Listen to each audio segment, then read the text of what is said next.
Awu, uthini ugatsheni? Uthi phuma ukuthi ziphumele wena.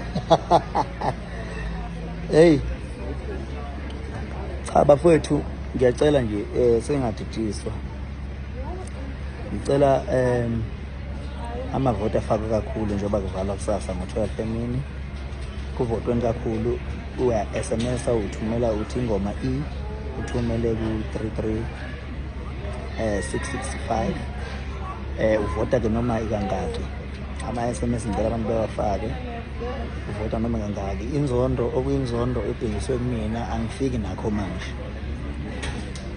Inzondo nje semhlabeni angifiki nawo manje. Mhlawumbe sebengangitholele enye inzondo engeke uyijwayela, le engiyijwayele. Indlela abakhombisa ukungihasa ngakhona, ukubandlulula ngakhona, ukunginyundela ngakhona.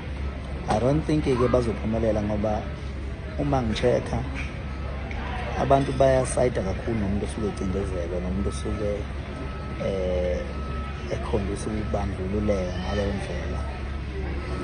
Noma ngisasho ayikho into wrong engiyenzile.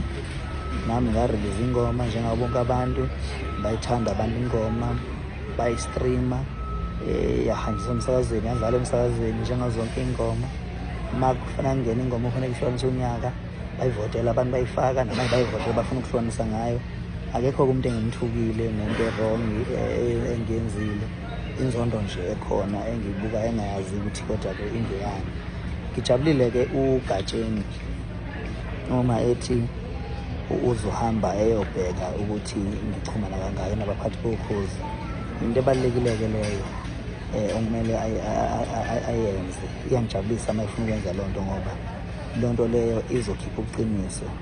Ngingamtshela nje namanje ukuthi uzofika athole ukuthi inamba yami nabaphathi bokhozi akazifonelane kakodwa, ngisho kakodwa nje. Uzofika athole ukuthi angaze ngithumele no-WhatsApp ngisho wodwa. Uzofika athole ukuthi akaze ngithumele ngisho ama-SMS ngisho wodwa. In fact nje anginazo ngisho iy'namba zabo abaphathi bokhozi. Uzofika ayithole leyo nto. Siyajabula uma sekukhona isigijimo esizoveza iqiniso. So-ke okwesibili, afuna futhi ukukuphenya angakuphenya, aphenye futhi ukuthi ngiyazivotela yini. Ngiyayithanda leyo, ngifuna iphenye ukuthi ngiyazivotela yini. Akuphenye lokho. I'm ready for him ukuthi enze noma yini ezovezela abantu iqiniso. Ngiyajabulela umuntu ofuna ukuthi kuvele iqiniso. Avele aye kwinkampani le kuyiyona emukela amavoti, afike enze i-audit, a-check yonke nje into ukuthi ikhona into ethi mina ngiyazivotela. Uzofika athole lapho ukuthi ikhona into ethi kunomuntu ozivotela. Ngiyacela kasuke impela kagijima impela ugatsheni, agijima impela athole le qiniso abantu balilindile.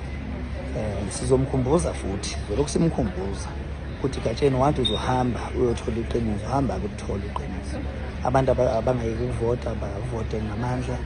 Uthumela ngithi ingoma bese uthumela ku-33 665 uvote noma ikangaki, kuyavalwa kusasa. Le nto ebenziwa nje ugatsheni ngicathi mina nje ube sikhankasela ngoba kunabantu engibabonile abaningi abathi ayi uyazi wasiza ugatsheni, wasikhumbuza ukuthi vele sekuyavalwa kusasa. Ithi vele siwafulekela amavoti. Le nto ayenzile nje ungi-edela amavoti amaningi kabi ugatsheni ngale nto ayenzile. Azibe sathi into iqandi uma sesisendleleni sazo, awubusayihlakaza kanje ngoba ziba nolaka.